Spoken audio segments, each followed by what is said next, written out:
गोपी बड़े ध्यान से किताब पढ़ रही थी। उसके भाई बहन उसको खेलने के लिए बुलाते हैं, पर वो मना कर देती और कहती है कि मुझको डॉक्टर बनना है।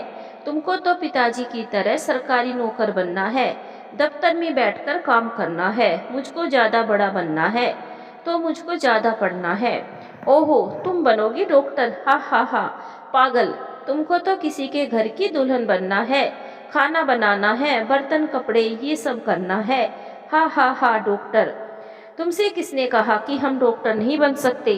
हम बनेंगे और तुमको दिखाएंगे, और हाँ, तुमको ही रख लेंगे साथ में बर्तन कपड़ा करने को। क्यों भैया, चलोगे ना हमारे साथ? मैं? हाँ हाँ हाँ।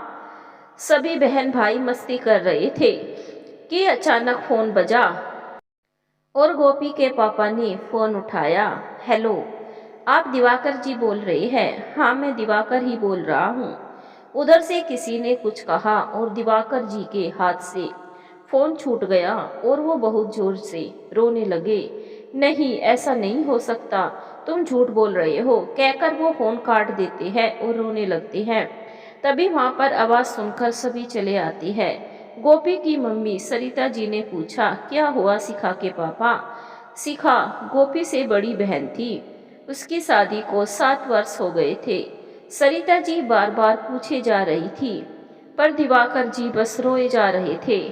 रोते रोते जब दिवाकर जी चुप नहीं हुए, तो पड़ोसियों ने उनको संभालते हुए नीचे जमीन से उठाया और सोफे पर बैठकर पानी देते हुए उनकी पीठ को सहलाया, उनके आंसू पोंछे, उनको आराम की अनुभूति देते हुए उनसे पूछा कि किसका फोन था। उन्होंने उदासी से कहा कि शिखा के ससुराल से फोन था। पिछले 15 दिनों से उसको बुखार आया हुआ था, जिसके कारण हालत बिगड़ गई थी, तो हॉस्पिटल में भर्ती कराया गया था।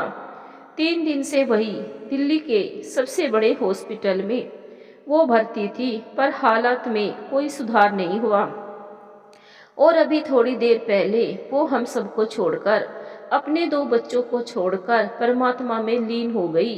इतना कहते कहते दिवाकर जी बेहोश हो गए और घर में कोहराम मच गया।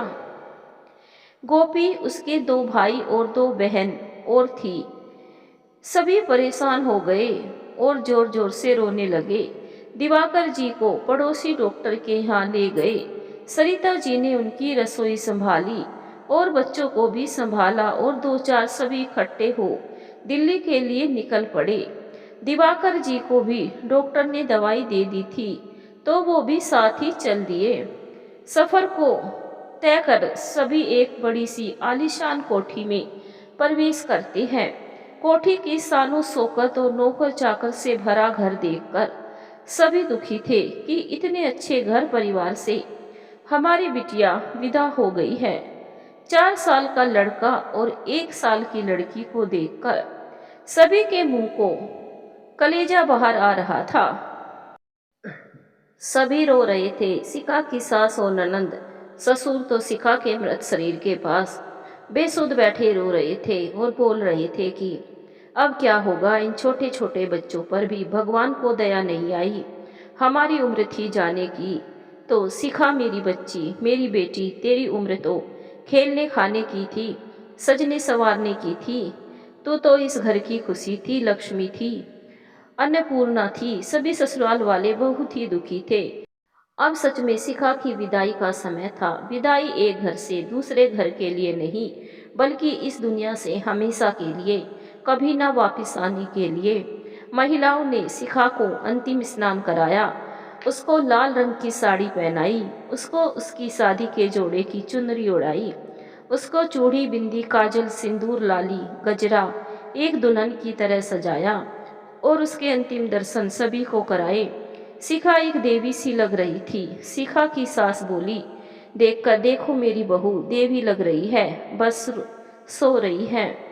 दिवाकर जी जब अंतिम दर्शन के लिए आए तो खुद को संभाल नहीं पाए और रोते हुए बोले, मेरी चंदा सी बिटिया, कुछ तो बात कर अपने पिता से। मैं आज तुझको विदा नहीं कर पा रहा हूँ, मगर अफसोस तुझको जाने से रोक भी नहीं पा रहा हूँ।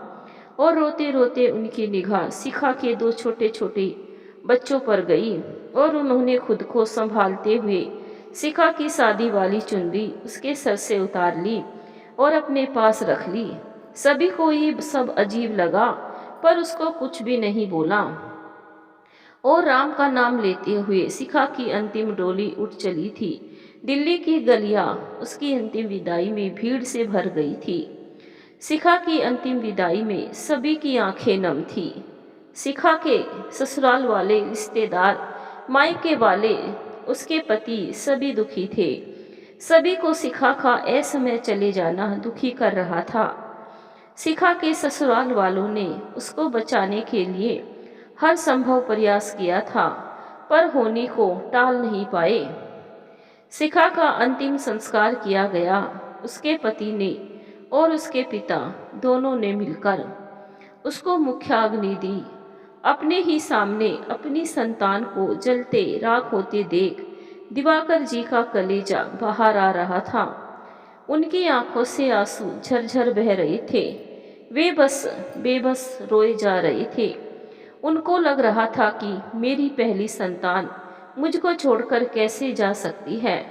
सभी उनको दिलासा दे रहे थे, पर उनका मन इस पीड़ा को स्वीकार नहीं कर रहा था। उनका लग रहा था कि उनकी बिटिया उनकी आवाज़ पर बोल पड़ेगी तो वो अचानक शिखा शिखा बोलने लगते। जब सब उनको संभालते तो उनको एहसास होता कि अब शिखा नहीं बोलेगी। ऐसे देखते सोचते शिखा शरीर से राख बन गई और सभी अपने घर आ गए। घर पर सभी औरतों का रो रो कर बुरा हाल हो रहा था। सभी को छोटे छोटे बच्चों की चिंता हो रही थी कि इन बच्चों को अब मां नहीं मिलेगी। शिखा के पति आशुतोष शर्मा को तो पत्नी मिल जाएगी, पर बच्चों को मां नहीं मिलेगी। यही सब बातें दिवाकर जी के कानों में पड़ रही थी और बच्चों के मासूम चेहरे उनको परेशान कर रहे थे। अब सभी अपने घर चलने लगे। दिवाकर जी ने शिखा के सास ससुर से कहा कि अगर उन लोगों को बुरा ना लगे तो वो शिखा के बच्चों को साथ ले जाए, क्योंकि इस दुखद समय में लोगों का आना जाना बना रहेगा और बहन जी बच्चों को संभालेगी या सभी के आने जाने में व्यस्त रहेगी। सभी को दिवाकर जी का सुझाव पसंद आया और हाँ ना करते करते हाँ कर दी। दिवाकर जी बच्चों को लेकर अपने घर आ गए। रास्ते भर वो चुपचाप बच्चों को ही देखते रहे। मध्य रात्रि तक सभी अपने घर आ गए। शिखा के छोटे छोटे बच्चों को देख वो भी अपने आंसू रोक नहीं पाई। घर पर सारे बहन भाई मिलकर बच्चों का अच्छे से ध्यान रखते। गोपी भी बच्चों के साथ खूब खेलती। शिखा से छोटा एक भाई और उस भाई से छोटी गोपी धीरे धीरे दोनों बच्चों के सभी काम गोपी ही करने लगी। 7-8 दिन में बच्चे पूरी तरह से गोपी पर निर्भर हो गए। शायद यही सब दिवाकर जी चाहते थे। शिखा की अरेस्टी का दिन आ गया और फिर से सब दिल्ली आ गए। बच्चे भी। हवन दान भोज धीरे धीरे सभी रस्में निभा दी गई और शाम हो गई। सभी अपने अपने घर के लिए विदा हो गए। जब सभी चले गए तो दिवाकर जी बोले कि समधी जी एक बात है मेरे मन में, अगर आप कहे तो। शिखा के ससुर ने कहा हाँ जी बेझिझक कहिए, एकांत में। चलो बाहर बैठक में चलते हैं। और वो दोनों बाहर आ गए। दिवाकर जी ने पूछा कि अब इन बच्चों का क्या होगा, कौन संभालेगा इनको, यही तो चिंता का विषय है। दिवाकर जी कोई भी औरत मां बन पाएगी इनकी या नहीं, यही सोचकर मन डर रहा है, क्योंकि जब हम नहीं रहेंगे तब क्या होगा बच्चों का। दिवाकर जी बोले अगर गोपी आशुतोष की पत्नी बन जाए तो बच्चों को मौसी नहीं माँ मिल जाएगी, पर गोपी तो बहुत छोटी है अभी। हाँ है तो छोटी, पर बच्चों के लिए उसको बड़ा होना पड़ेगा। फिर बहन जी है, वे उसकी मदद करेगी। धीरे धीरे सब सीख जाएगी। अगर आपको कोई ऐतराज ना हो। ऐतराज तो कोई नहीं, बस अभी उम्र कम है। फिर आशुतोष और घर परिवार से भी बात करनी होगी। जो भी सबका फैसला होगा वो मैं फ़ोन पर बता दूंगा। आप बच्चों की चिंता ना करना, हम सब है अभी। सभी आ जाते हैं घर। दिवाकर जी बच्चों को छोड़कर घर आ जाती है। रात बहुत अधिक हो जाती है। सभी अपने अपने बिस्तर पर आराम से सो रही हैं। पर दिवाकर जी की आंखों से नींद कोसों दूर थी। वो बार बार सोच रहे थे कि ना जाने क्या फैसला शिखा की ससुराल से आएगा। वो उठकर बाहर के बरामदे में आते हैं, जहां अपनी चारपाई पर चारों बच्चे सो रहे हैं। वे गोपी की चारपाई पर झुक जाती हैं और उसको निहारते रहते हैं कि ना जाने कल सुबह क्या होगा। कहीं मैं अपनी बिटिया के साथ कुछ गलत तो नहीं कर रहा हूँ। कहीं मैं इसके भविष्य को अंधकार में तो नहीं धकेल रहा हूँ। फिर अगले ही पल दो मासूम बच्चों का चेहरा सामने आ जाता है और फिर शिखा के ससुराल का बड़ा अच्छा घराना, शहर में इज्जत, आशुतोष का बहुत बड़ा फलता फूलता कारोबार। सब इतना अच्छा था कि दिवाकर जी इस परिवार को खोना नहीं चाहते थे। यही सब सोचते सोचते सुबह का सूरज निकल गया। सभी भाई बहन तैयार होकर स्कूल चले गए। अब बस दिवाकर जी को दिल्ली से फोन का इंतजार था। सुबह से दोपहर हो चुकी थी पर फोन नहीं आया था। दिवाकर जी का मन कहीं नहीं था। वे आज अपने किसी काम पर भी मन नहीं लगा पा रहे थे। बच्चे स्कूल से आ गए थे। जब सभी दोपहर का खाना खा रहे थे तो दिवाकर जी ने सबके सामने बोला कि पता नहीं शिखा के बच्चों की कैसी देखभाल हो रही होगी। लगता है कि अब तो वो लोग आशुतोष बाबू का दूसरा विवाह करेंगे। ना जाने कौन कैसी माँ आएगी, बच्चों को कैसा रखेगी। दिवाकर जी की इस बात पर कोई भी कुछ नहीं बोला। बस सरिता जी ने कहा कि विवाह करना तो मजबूरी है। उनके इकलौते बेटे को कैसे ऐसे पूरी जिंदगी अकेले बिताने देंगे। पर गोपी या किसी भी बच्चे ने कुछ नहीं कहा। गोपी को पढ़ाई से अलग कुछ नहीं सूझता था, या फिर घर के धार्मिक माहौल के कारण वो भी मंत्र उच्चारण हवन व्रत कर लेती थी। उसको धर्म की अच्छी जानकारी भी थी, क्योंकि पिताजी बहुत बड़े विद्वान थे, शास्त्रों के जानकार थे। रात 8 बजे फोन बजा। दिवाकर जी ने फोन उठाया। उधर से समधी जी की आवाज सुनकर दिवाकर जी ने नमस्कार किया। नमस्कार जी, कैसे हो सब? हम सब अच्छे हैं। वहाँ सब कैसे हैं? दोनों बच्चे कैसे हैं? सब अच्छे हैं। बच्चे भी अच्छे हैं। उनकी दादी उनका पूरा ध्यान रखती है। आप चिंता ना कीजिए किसी भी बात की। जी बिल्कुल, आपकी बात पर विचार किया है सभी ने। सभी इस रिश्ते पर अपनी सहमति दे चुके हैं।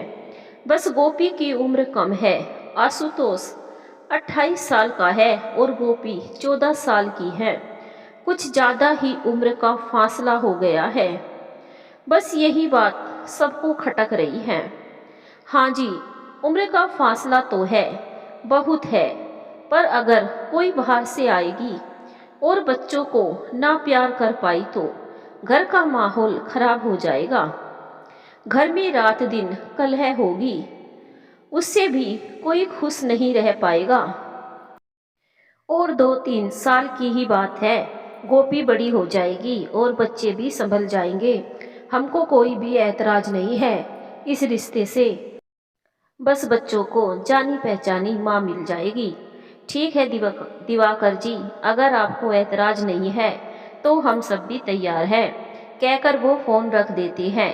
पीछे खड़ी सरिता जी सब सुन रही थी। उसको विश्वास नहीं हो रहा था कि गोपी के लिए ये ऐसे भी सोच सकते हैं। उसने इशारों में ही इस रिश्ते पर अपनी असहमति जताई। मुख से इसलिए नहीं बोली क्योंकि बच्चे आसपास ही थे। रात को सरिता जी ने दिवाकर जी को बहुत समझाया, पर वो नहीं समझे। वो बोले, घर अच्छा है, परिवार अच्छा है, फिर दो मासूम बच्चों की जिंदगी बिखर जाएगी। अगर ऐसा नहीं हुआ और गोपी की जिंदगी भी बिखर जाएगी। अगर ऐसा हुआ तो वो भी मासूम ही है। मैं ये शादी बिल्कुल भी नहीं होने दूंगी, कहकर सरिता जी ने कमरे से बाहर जाना उचित समझा और वो चली गई। अगली सुबह गोपी को स्कूल जाने के लिए मना कर दिया क्योंकि आशुतोष के परिवार वालों को बुलाया गया था। सरिता जी ने बहुत विरोध किया, पर उनकी एक न चल पाई। हार कर उन्होंने गोपी को सब सच बताया और उससे कहा कि इस फैसले को स्वीकार मत करना, विरोध करना है तुझको। गोपी, तुझको विरोध करना है, तुझको इस फैसले को स्वीकार नहीं करना है। गोपी मेरी बच्ची, तू सुन रही है ना कि मैं क्या कह रही हूँ? तू कुछ तो बोल बिटिया। तेरे बाबूजी को सिर्फ दो मासूम बच्चे दिख रहे हैं। मेरी बेटी भी तो मासूम है, ये उनको क्यों नहीं दिख रहा है? सरिता जी रो रही थी और कह रही थी कि हे ईश्वर, मैं क्या करूं? एक बेटी को तूने अपने पास बुलाकर सजा दी और दूसरी जीवित बेटी को मृत बन जाने की सजा सुना रहे हो। कोई भी मेरी बात समझ क्यों नहीं रहा है? गोपी कुछ भी नहीं बोल रही थी, वो कुछ सुन भी नहीं रही थी। वो बस अपने सपनों के महल, डॉक्टर बनना है, लोगों की सेवा करनी है, माता पिता का नाम करना है, आदि सपनों को टूटते बिखरते देख रही थी। गोपी की मन स्थिति शून्य हो रही थी, उसको कुछ भी नहीं सूझ रहा था। वो बुत्सी बन बैठ गई। सुबह से दोपहर हो गई। आशुतोष पूरे परिवार और दो बच्चों के साथ घर आ गया। मेहमानों का खूब सत्कार हुआ। सरिता जी ने सबसे हाथ जोड़कर कहा कि गोपी बहुत छोटी है अभी, अगर कोई और अच्छा रिश्ता मिल जाए तो आप वहाँ शादी कर लेना और बच्चों को मेरे पास छोड़ देना। बेचारी माँ ने हर संभव प्रयास किया कि शादी ना हो, पर उसकी कोई सुन नहीं रहा था। बल्कि आशुतोष का परिवार गुस्से में बोला, जी ये विचार तो आपके यहीं से आया था, हमारे यहाँ से नहीं। अब आप मना कर रहे हो, ऐसे बेइज्जत क्यों कर रहे हो? दिवाकर जी ने सबको शांत कर बात को संभालते हुए कहा, अरे हम अपने विचार पर ही है, ये तो न जाने क्यों इस पर अपनी सहमति नहीं दे रही है। गोपी को उसके बाबूजी खुद जाकर कमरे से ले आई। वैसे तो ये अनजान मेहमान नहीं थे, आते जाते रहते थे और गोपी भी सबकी देखी हुई थी, पर आज उन्होंने गोपी को एक बहू के रूप में देखा तो देखते ही रह गए। इतनी सुंदर है गोपी, ये तो उन्होंने सोचा भी नहीं था। साफ रंग, काले घने घुंघराले बाल, लंबे, जैसे साक्षात कोई देवी चली आ रही हो। इतनी सुंदर लग रही थी गोपी। आशुतोष की माँ ने देखते ही कहा, गोपी तुम में और राधा रानी में कोई अंतर नहीं होगा, तुम इतनी सुंदर हो। गोपी कुछ नहीं बोली, सुन रही थी बस। अपने पिता को देखते हुए सोच रही थी कि सच ही कहते हैं सभी की माता पिता भगवान बनकर अपने बच्चों का भविष्य लिखते हैं। जैसे आज मेरे पिता ने मेरा भविष्य अंधकार में लिख दिया है। एक के बाद एक सभी रस्में पूरी कर 5 दिन में गोपी की शादी आशुतोष के साथ हो गई। अब गोपी की विदाई का समय था।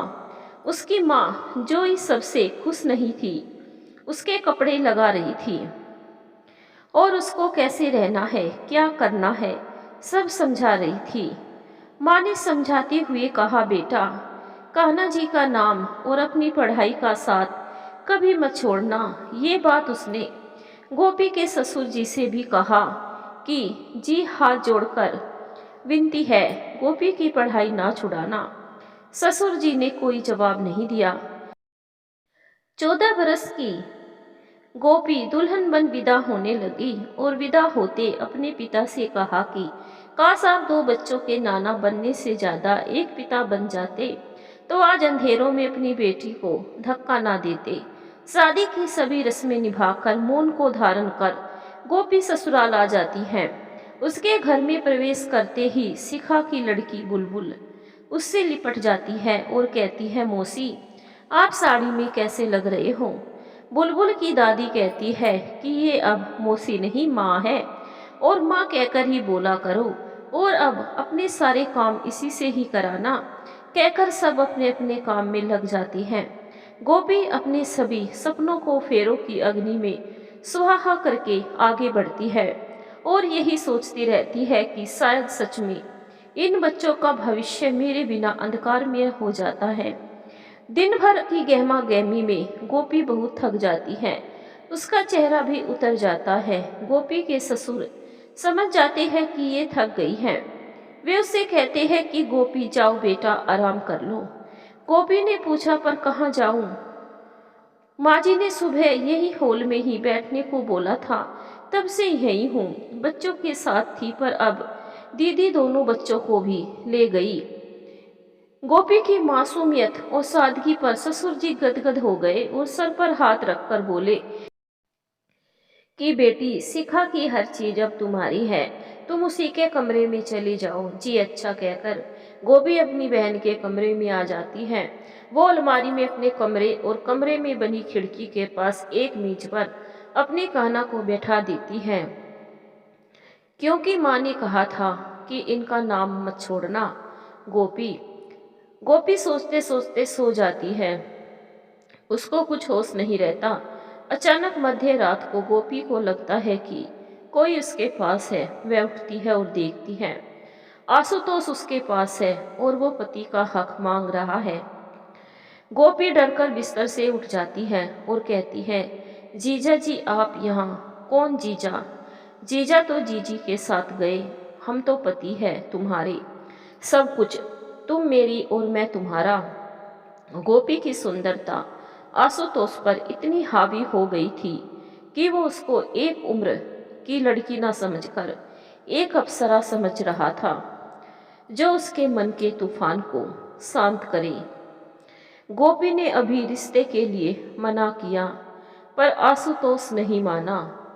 गोपी को बहुत दर्द भी हुआ, उसकी चीख भी निकली, पर पति पुरुष बन अपनी संतुष्टि करता रहा। अगली सुबह गोपी को सास ने आवाज दी। उसको घर के सभी नियम और काम समझा दिए गए। अब वो बच्चों का, घर का हर काम सबके साथ मिलकर करती। उसको सूट नहीं साड़ी पहननी होती, उसके सर से पल्लू ना उतरे, इस बात की खास हिदायत होती। दिन भर काम में व्यस्त और रात को आशुतोष की सेवा, इसी सब में गोपी पढ़ना भूल गई। नहीं भूली तो बस भगवान का नाम लेना। शादी के बाद उससे जब भी मायके जाने को कहा जाता तो वो कहती उसको नहीं जाना वहाँ पर, और वो नहीं जाती। अपना बचपन भूल वो बच्चों और घर में व्यस्त हो बड़ी सी बन गई थी। एक दिन गोपी को बहुत तेज दर्द उठा। उसने सासू माँ को बताया। सासू माँ बोली, जाओ अभी बाथरूम जाओ और आकर मुझको बताना। गोपी बाथरूम जाकर बाहर आई तो सास बोली, कम हुआ? बोली, नहीं, पर बहुत सारा खून आया था। सास ने उसको समझाया, बेटी ये महिलाओं में माहवारी होती है, जी हर महीने आया करेगी, इससे कैसे निपटना है, क्या करना है, कैसे रहना है, सब समझाकर सास चली जाती है। गोपी चुपचाप बिस्तर पर लेटी दर्द को सहन करती रहती है। शाम को जब आशुतोष आता है और उसको लेटा देख कारण पूछता है तो गोपी सब बता देती है। आशुतोष कहता है, ओहो, अब तुम भी इस बहाने से मुझसे 5 दिन दूर रहा करोगी। गोपी कुछ नहीं कहती है। वो सोचती है कोई भी नहीं है दर्द बांटने वाला यहाँ पर। तभी वो कान्हा जी को देखती है और उनका नाम लेते लेते सो जाती है। गोपी हर दिन अपनी सभी जिम्मेदारियों को निभाना सीख गई थी। वह घर, बच्चों सभी को संभालते हुए अपने कान्हा का नाम लेती रहती। इसी तरह 2 वर्ष हो गए। मात्र 16 वर्ष की आयु में गोपी को गर्भ ठहर गया। घर में सभी खुश थे, क्योंकि आशुतोष के पिता को हमेशा एक डर था कि कहीं गोपी सब छोड़कर चली न जाए, क्योंकि गोपी बहुत सुंदर थी और गुणवान थी। सभी स्थितियों से वो निपट लेती थी और गोपी सब करती थी, मगर उदासी सी की चादर भी ओढ़े रखती थी। इसी कारण उनको ये डर भी सताता था कि गोपी शादी से खुश नहीं है, पर अब अपना खुद का बच्चा हो जाएगा तो वो अब कहीं नहीं जाएगी।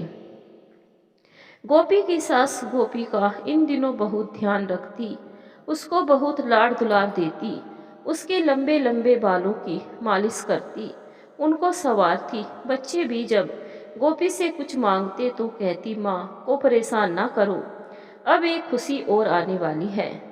गोपी बच्चों के साथ इतने प्यार से रहती थी कि बच्चों को कुछ भी चाहिए तो वो गोपी से ही मांगते थे।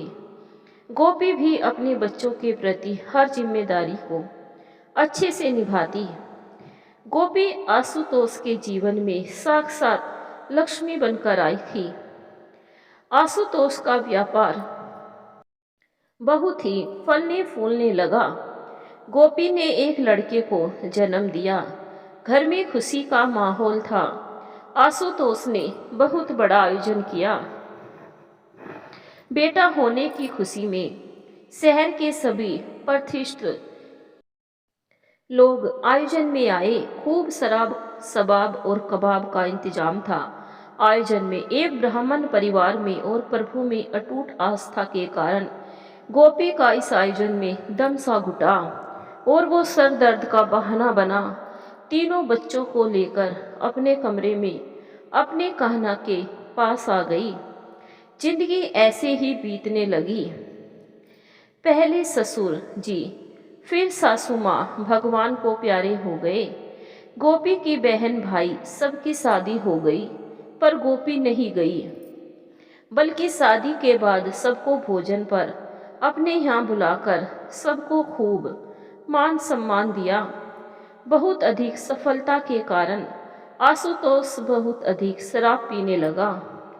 आधुनिक सभ्यता में वो खुद को रंगने लगा और बहुत विरोध के बाद भी उसने बच्चों को भी शराब पिलानी शुरू कर दी। 18 वर्ष का बड़ा लड़का और 13 वर्ष के छोटे लड़के को दिनेश ने कोल्ड ड्रिंक्स में मिलाकर शराब पिला दी। गोपी ने विरोध किया तो उसको मारना पीटना शुरू कर दिया। आशुतोष अपने व्यापार में इतनी ऊंचाई छू रहा था कि दिल्ली में कोई नए स्कूल, दुकान, सिनेमा हॉल कुछ भी नया हो तो आशुतोष को जरूर बुलाया जाता उद्घाटन के लिए। राजनीति के क्षेत्र में भी उसकी पहचान थी। वह तो सब जगह नहीं जा पाता था, तो वह गोपी को सब जगह भेजने लगा। अब गोपी भी शहर का जाना पहचाना चेहरा बन गई थी। गोपी सुंदर बहुत, फिर व्यवहार बहुत शालीन, सौम्य छवि, चेहरे पर मुस्कान। हर कोई गोपी को देवी कहकर बोलता कि आप बिल्कुल साक्षात देवी रूप लगती हो। आज शिखा की लड़की की शादी का दिन था। पिछले 2 महीनों से शादी की तैयारी में सभी बहुत व्यस्त थे। गोपी एक स्कूल के उद्घाटन पर गई थी। उनके व्यवहार और व्यक्तित्व से प्रभावित हो उस स्कूल के मालिक ने खुद ही इनकी बिटिया का रिश्ता मांगा था कि बेटी भी माँ जैसी ही होगी। पैसे से संपन्न उस परिवार का रिश्ता देख आशुतोष ने मना भी नहीं किया और रिश्ता तय कर दिया। आज वही शुभ दिन है जब शिखा की बेटी की शादी है। दुल्हन रूप में वह बहुत सुंदर लग रही थी, पर हर कोई तारीफ गोपी की ही कर रहा था। गोपी ने गुलाबी रंग का लहंगा पहन रखा था, बालों का अच्छा सा जूड़ा बना, उसमें गजरा भी लगाया था। बहुत ही सुंदर लग रही थी, माँ बेटी दोनों ही। गोपी ने अपने कहना का श्रृंगार भी अपने जैसा ही किया था। वे भी बहुत ही सुंदर लग रहे थे। एक के बाद एक सभी रस्मों के बाद बिटिया की विदाई भी हो गई। सभी बहुत थक गए थे, इसीलिए सब आराम करने चले गए। गोपी कुछ जरूरी काम घर के निपटाने लगी। बेटे की विदाई के बाद सभी आराम करने अपने अपने कमरे में जाकर आराम करने लगे। गोपी थोड़ी देर बैठकर नौकरों से घर को व्यवस्थित कराने लगी और अपने कान्हा जी को लेकर उनसे बातें करने लगी। उनसे पिछले कुछ दिनों से वो व्यस्त थी तो बात नहीं कर पा रही थी। गोपी ने अपने मन की कुछ बात की, उनको निहारा तो उसको एहसास हुआ कि ये भी तो थक गए हैं। गोपी ने तुरंत उनको उनके बिस्तर पर सुला दिया। दोपहर के 2 बज चुके थे। गोपी घर के काम में व्यस्त थी कि उसको खुद ही सुध ही नहीं थी।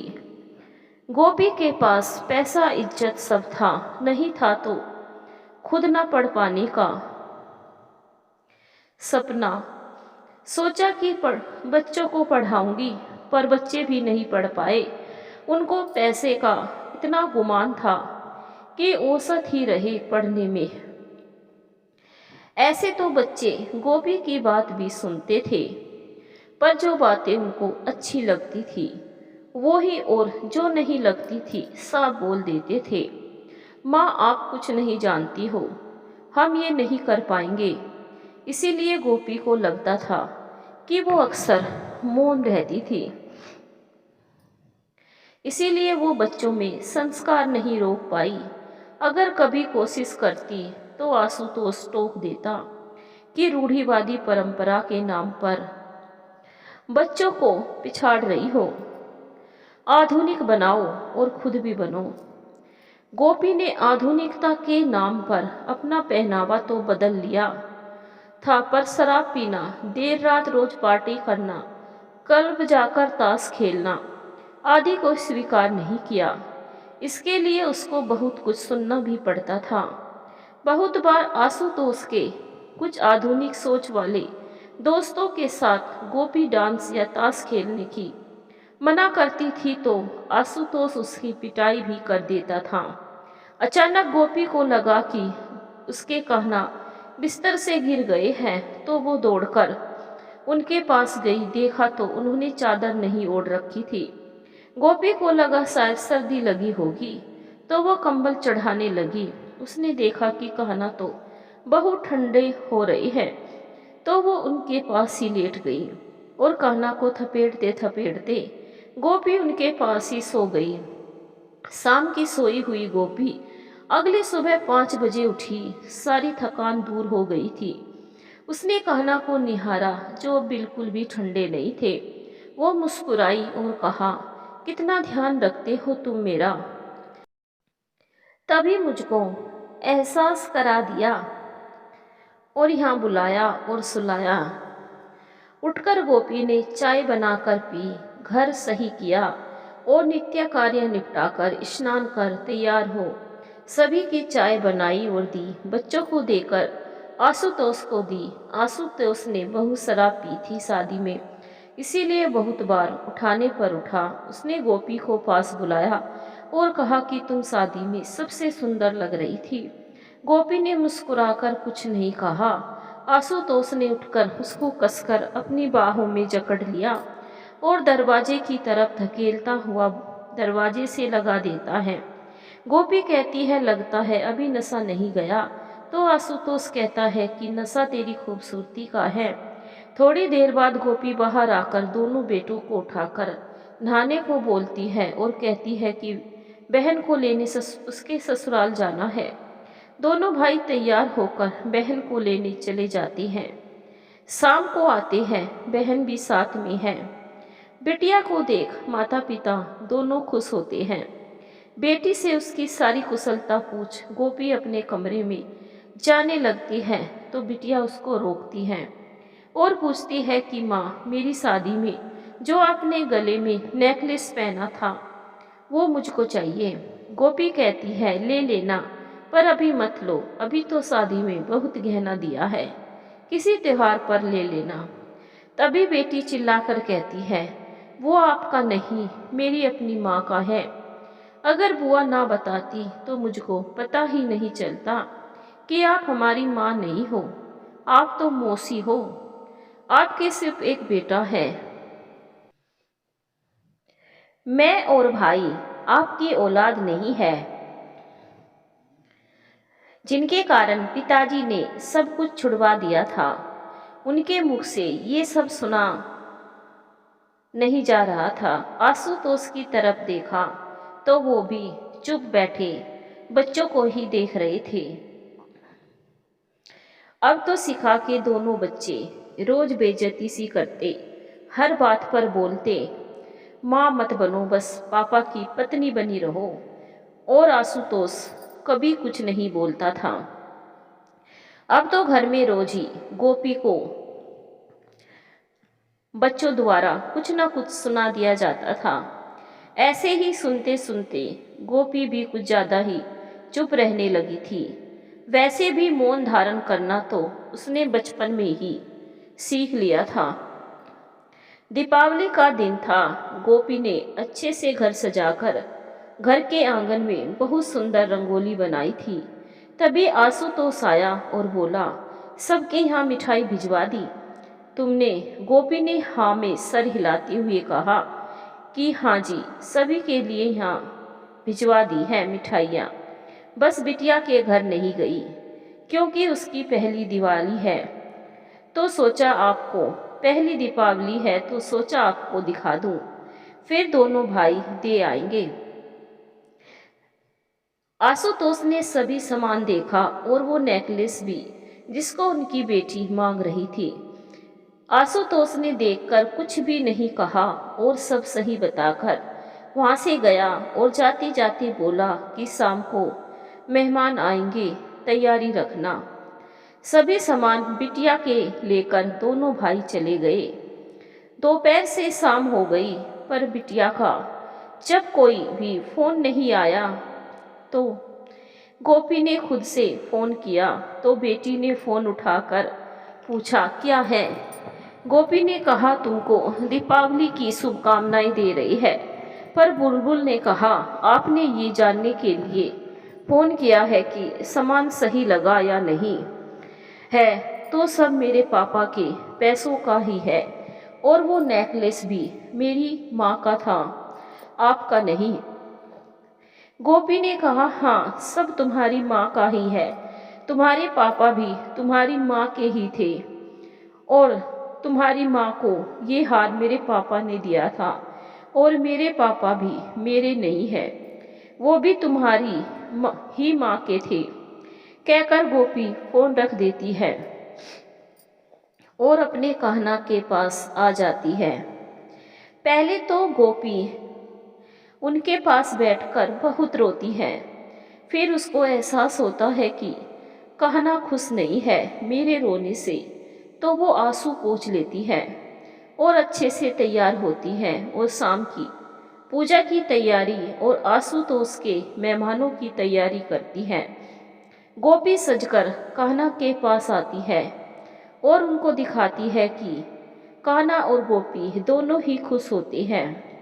आशुतोष के सभी दोस्त आ गए हैं।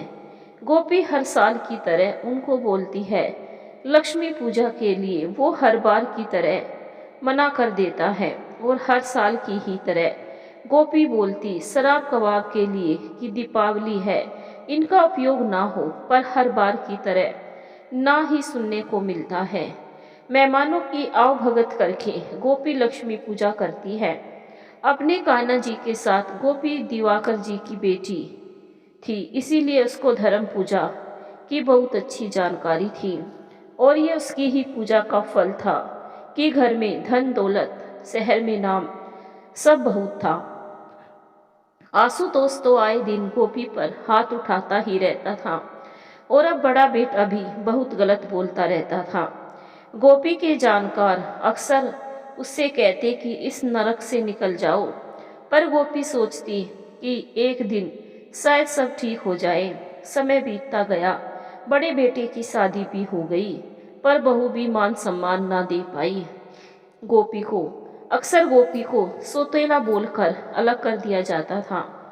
बहू को घर में गोपी की ही चलती थी से भी बहुत आपत्ति थी, इसीलिए वो अक्सर इसका विरोध भी करती थी। गोपी ही घर का सारा पैसा जेवर रखती थी, इससे भी बहुत कलह घर में होती थी। दिन रात की कलह से देख पहली बार आशुतोष ने गोपी के लिए सोचते हुए बड़े बेटे का कानपुर में अलग बिजनेस करा दिया।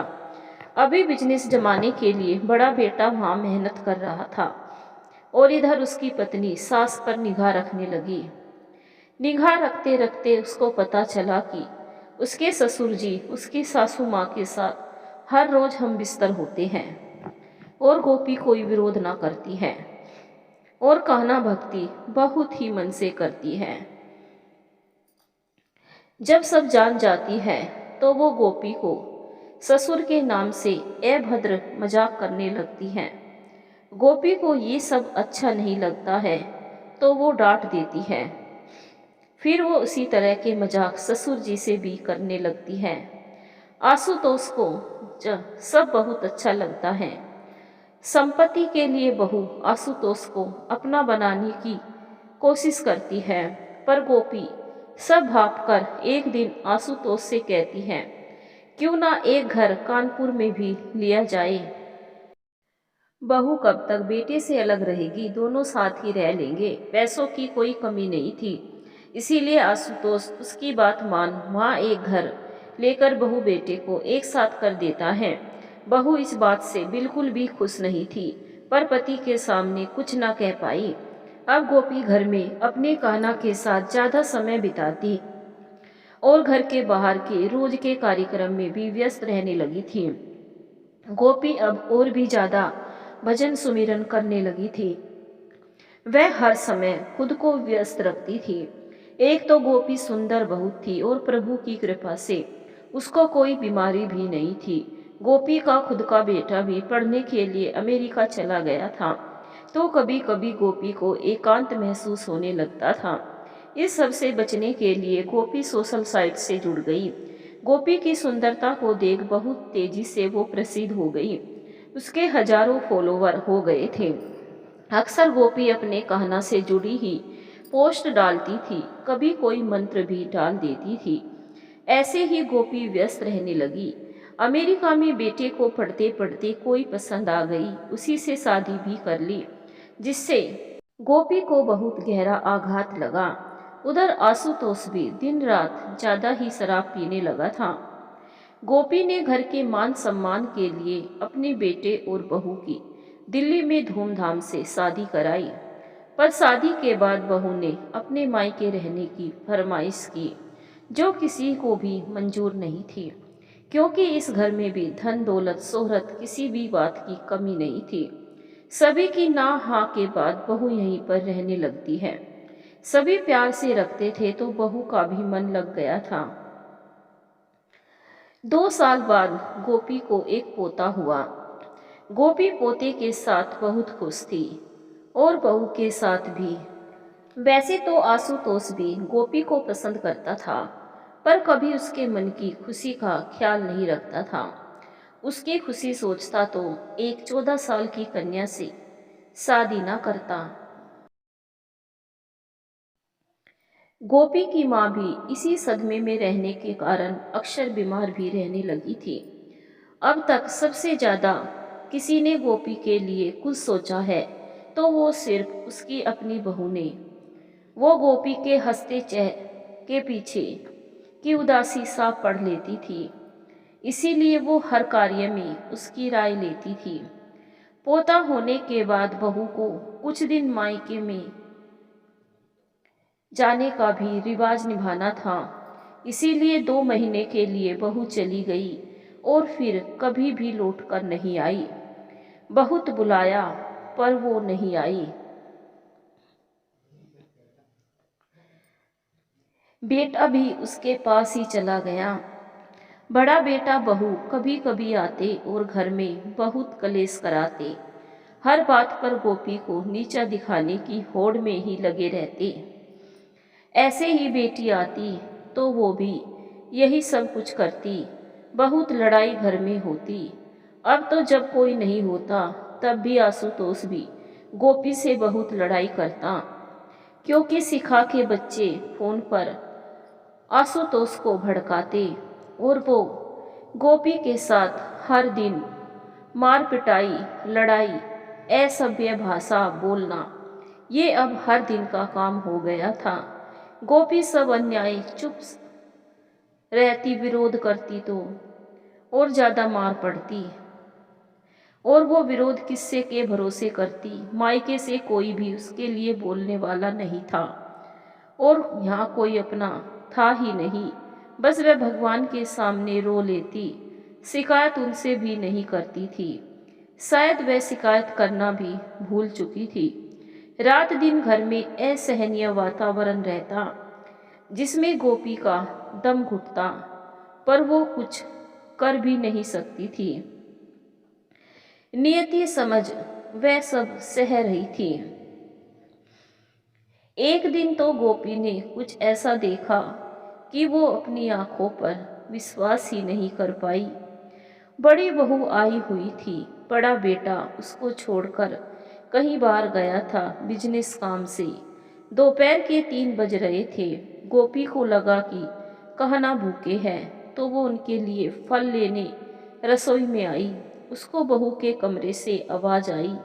वो पास गई तो उसने सुना आशुतोष और बहू अंदर बात कर रही हैं। उसने सुना आशुतोष कह रहा है कि अब गोपी के साथ मन नहीं लगता, अब उसमें वो कशिश नहीं रही, हर पल बुझी बुझी सी रहती है, मेरी जरूरत भी पूरी नहीं कर पाती वो। ऐसी बातें कोई अपनी बहू से कैसे कर सकता है।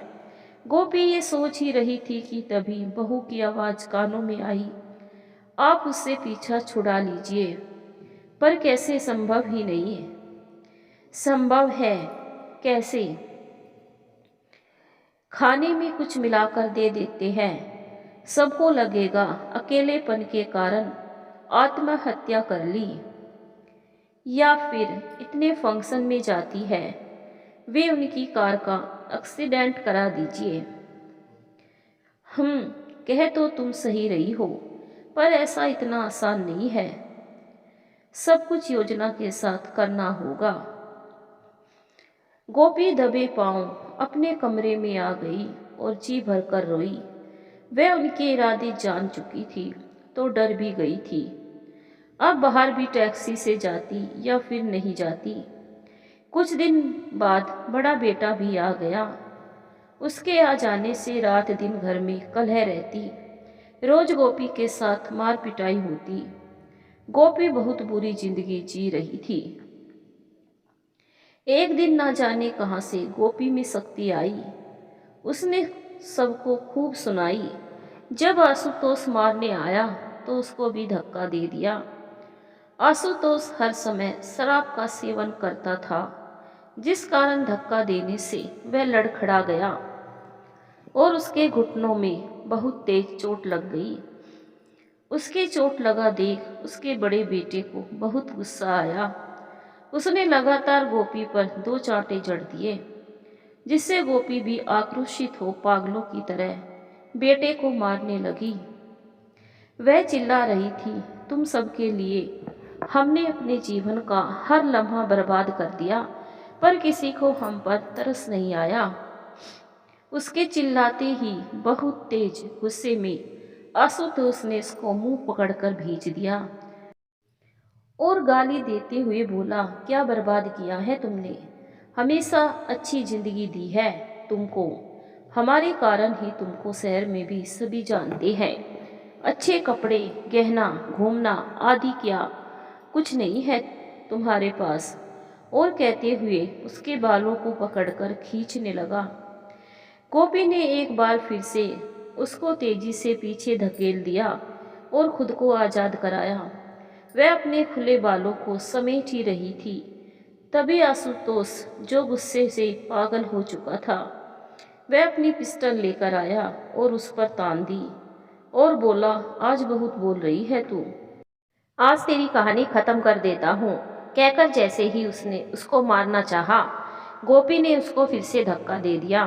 गुस्से में आशुतोष ने वहीं रखा हुआ डाइनिंग टेबल के शीशे की मेज पर पिस्टल दे मारी, जिससे वह टेबल टूट गया। कभी आशुतोष, कभी बड़ा बेटा बहुत अपशब्द बोलते पीटते गोपी समझ गई अब यहाँ नहीं रहा जा सकता। जब सब सोने चले गए, गोपी को बहुत चोट लगी थी। वह कान्हा जी को देख रही थी। वह उठकर रसोई में पानी पीने आई। रात के 2 बजे थे। उसने देखा उसके घर का गार्ड उसकी रसोई की खिड़की पर खड़ा है। गोपी ने पूछा, कुछ चाहिए क्या? गार्ड ने कहा, दीदी आप यहाँ से हमेशा के लिए चली जाओ। हम कहाँ जाएंगे भैया? गार्ड बोला, दीदी मेरे पास 17,000 रुपये है, बाहर मेरी स्कूटी भी है। आपकी कृपा से ही ये सब जोड़े थे। आप सभी त्योहारों पर इतना सब कुछ देती थी, आज वो सब आपके लिए ही। आप तुरंत आइए, दीदी मैं बाहर इंतजार कर रहा हूँ। गोपी अपने कमरे में गई और अपने कान्हा को अपने पर्स में बैठा थोड़े से कपड़े ले और कोई भी गहना गोपी ने नहीं लिया। वह रात के अंधेरे में वहाँ से निकल गई। गार्ड ने वो पैसे दिए और उसको स्टेशन पर उसके मायके की रेल में बैठा दिया। आज गोपी उस नरक से निकल रही थी और अपने कान्हा के साथ उस रास्ते का सफ़र कर रही थी जिस पर वह इतने सालों से नहीं गई थी। गोपी रेल से सफ़र कर रही थी और इतने सालों से हो रहे अत्याचारों को भी याद कर रही थी। कैसे उसने बचपन में ही जिम्मेदारी का सो लोड लिया था और हर जिम्मेदारी निभाती गई, बस बच्चों को संस्कार नहीं दे पाई। आज कोई उसका अपना नहीं था, बस अपने बेटे की बहू थी जिसने उसको मान सम्मान दिया था। पर मायके जाकर उसने भी पलट कर नहीं देखा, पोता भी नहीं देखने दिया। उसने अपने बेटे को फ़ोन किया, सब बातें बताई, तो बेटे ने भी पिता का ही साथ देने को कहा, क्योंकि आशुतोष के पास बहुत धन संपत्ति थी और बेटे को संपत्ति का लालच था, इसीलिए वह कुछ भी नहीं बोलता था। गोपी सुबह होने से पहले ही अपने घर आ गई। सभी उसको देखकर खुश हुए, पर जब सबको सच्चाई पता चली तो सभी हैरान रह गए। भाभीयों ने कहा, दी अब आप यहीं रहना, वापिस मत जाना। गोपी ने कहा, हम वापिस जाने के लिए उस घर से नहीं निकले हैं। गोपी के पापा दिवाकर जी चुपचाप सब सुन रहे थे पर बोले नहीं। नहाकर नाश्ता कर गोपी सो गई। वो दोपहर को 3 बजे उठी। तब उसके पिताजी ने उसको बुलाया और कहा, अब क्या करोगी गोपी? गोपी बोली, हम पुलिस से मदद लेंगे। पर दिवाकर जी इसके लिए तैयार नहीं हुए और कहा, समझौता करा देता हूँ, सब ठीक हो जाएगा। पर गोपी और गोपी के दोनों भाई मना कर देते हैं। ऐसे राक्षस से समझौते के लिए दिवाकर जी के मना करने पर भी गोपी पुलिस की मदद लेती है और उसकी सब सच्चाई भी बता देती है। पुलिस कहती है कि घरेलू हिंसा की एक रिपोर्ट आपको दिल्ली थाने में भी देनी होगी, तभी बात बनेगी। अब 10 दिन मायके में रह गोपी दिल्ली जाने को कहती है।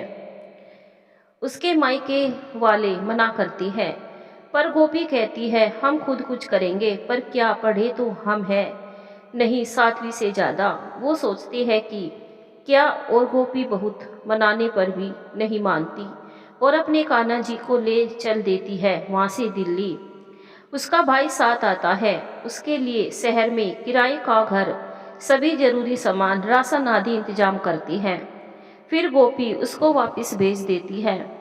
अब गोपी सोचती है क्या करना है। कान्हा जी को देखती देखती वो सो जाती है। रात्रि में स्वप्न में कान्हा जी आते हैं और कहते हैं कि सही कदम, मगर बड़ी देर से उठाया। गोपी तुरंत उठ जाती है और बहुत रोती है अपने कान्हा से लिपटकर। गोपी सोचती रहती है कि क्या करे, कैसे अपना जीवन चलाए। ऐसे ही 1 हफ्ता बीत जाता है। उधर पुलिस कार्रवाई के कारण बात पूरे शहर में फैल जाती है। जहां गोपी का बंगला था वहां के पड़ोसियों को पता चल जाता है। वे सबके लिए ये बहुत बड़ा चर्चा का विषय बन गया था। पर आशुतोष और गोपी की आदत को जानते हुए सभी इस निर्णय पर खुश थे। सभी को गोपी से हमदर्दी थी, इसीलिए सभी उसको फोन करके हर तरह की मदद करने को आश्वासन देते हैं। गोपी सोशल मीडिया पर बहुत प्रसिद्ध थी, इसीलिए सोशल मीडिया पर ही उसके कुछ फॉलोवर समाज सेवक भी थे। उनमें से किसी एक को न जाने कैसे गोपी की पूरी बात पता चलती है और वो तुरंत उससे मिलने आया। गोपी बचपन से ही आशुतोष के यहाँ बड़ी शानो शौकत से रहती थी। हर किसी से मिलने की उसको इजाजत नहीं थी। अब ऐसे किसी से मिलना, वो भी तब जब हम अकेले हैं, गोपी को अच्छा नहीं लगा। पर वह अपने कहना का नाम ले मिल लेती है।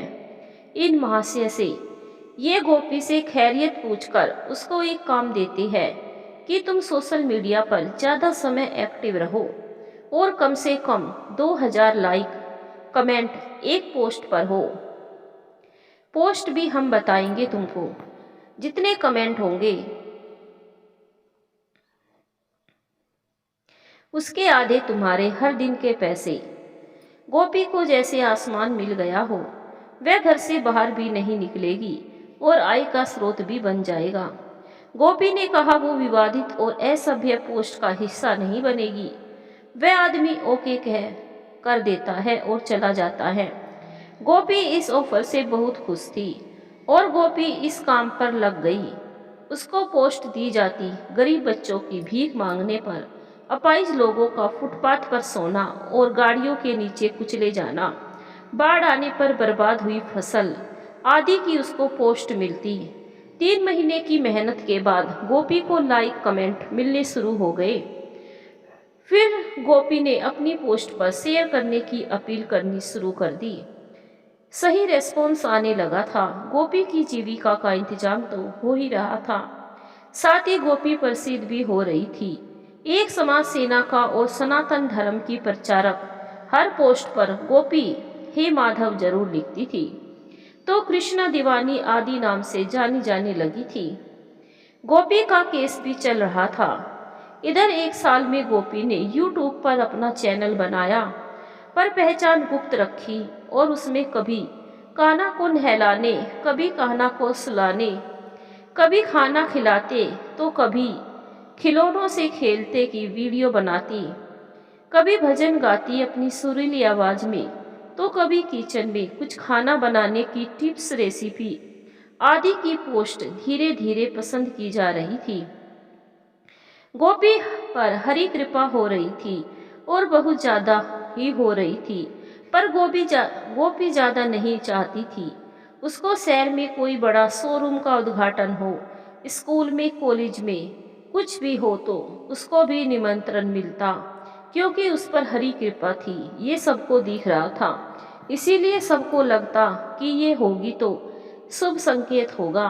उसको बुलाने पर गिफ्ट और कभी कैश का लिफाफा भी मिल जाता था। गोपी ने धीरे धीरे अपने किराए के घर पर जरूरत का सामान कर लिया था। मायके से भी कोई ना कोई आता ही रहता था। गोपी की बहन, उनके बच्चे, वे भी आते और कुछ दिन रुक जाते। जो भी कोई आता था कुछ ना कुछ जरूर लेकर आता था, जिससे उसकी मदद होती रही। गोपी की जिंदगी अच्छे से चलने लगी। शहर में लोग उसको उसके नाम से जानने लगे। 3 साल में गोपी ने बहुत कुछ कमा लिया था और सबसे ज्यादा उसने इज्जत कमाई, जो उस घर में कभी नहीं मिली थी। वहाँ सारे भौतिक सुख थे पर इज्जत नहीं थी। यहाँ बहुत कम भौतिक सुख है पर इज्जत बहुत होती थी, क्योंकि उसके कान्हा जी उसके साथ थे।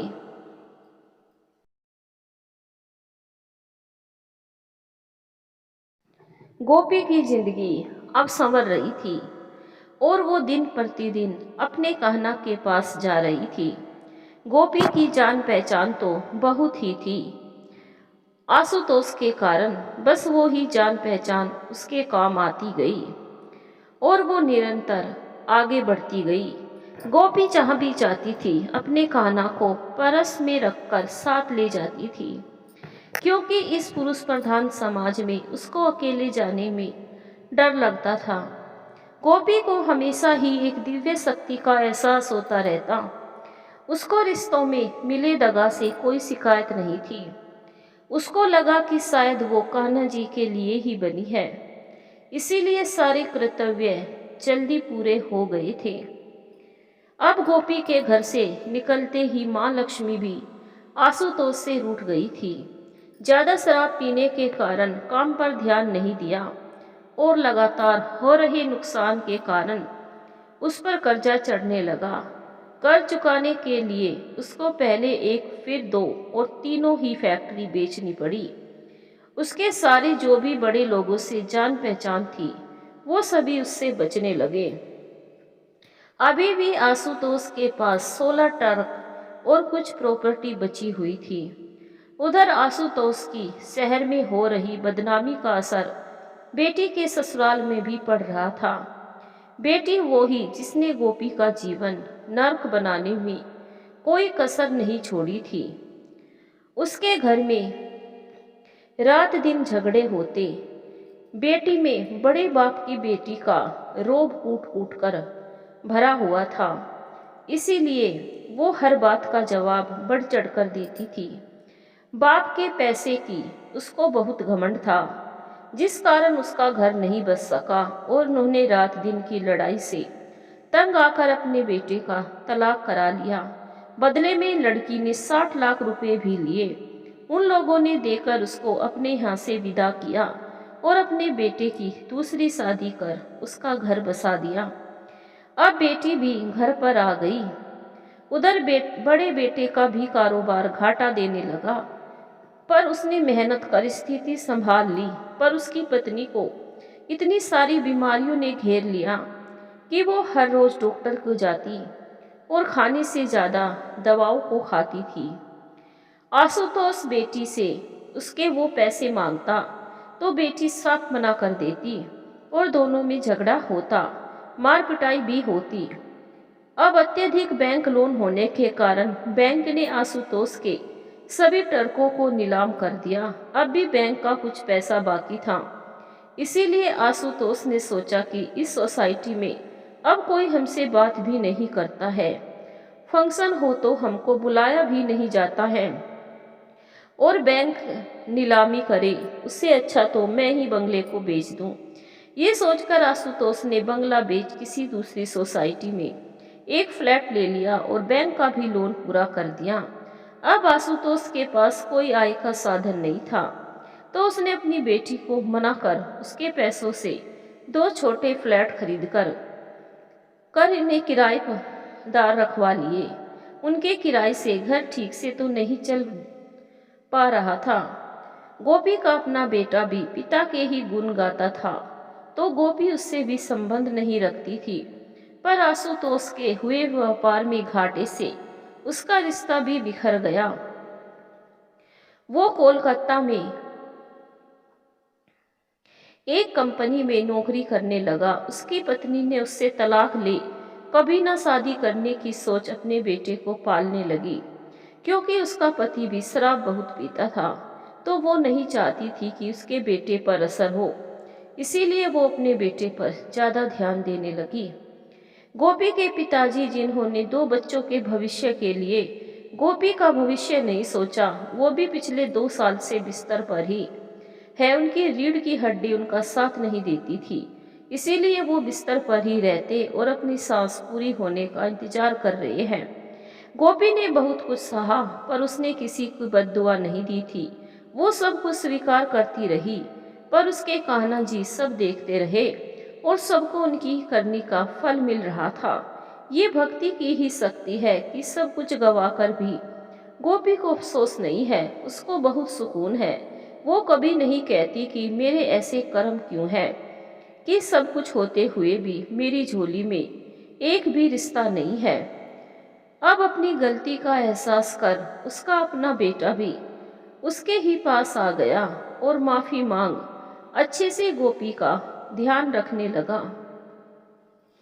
बहुत अधिक तो नहीं, पर गोपी को पैसे की कमी भी नहीं हुई। उसकी जरूरत जो बहुत कम थी वो पूरी हो जाती थी, नहीं हो तो वो उदास भी नहीं होती थी। पर वो खुश थी क्योंकि उसके पास मान सम्मान सब था। धन्यवाद दोस्तों।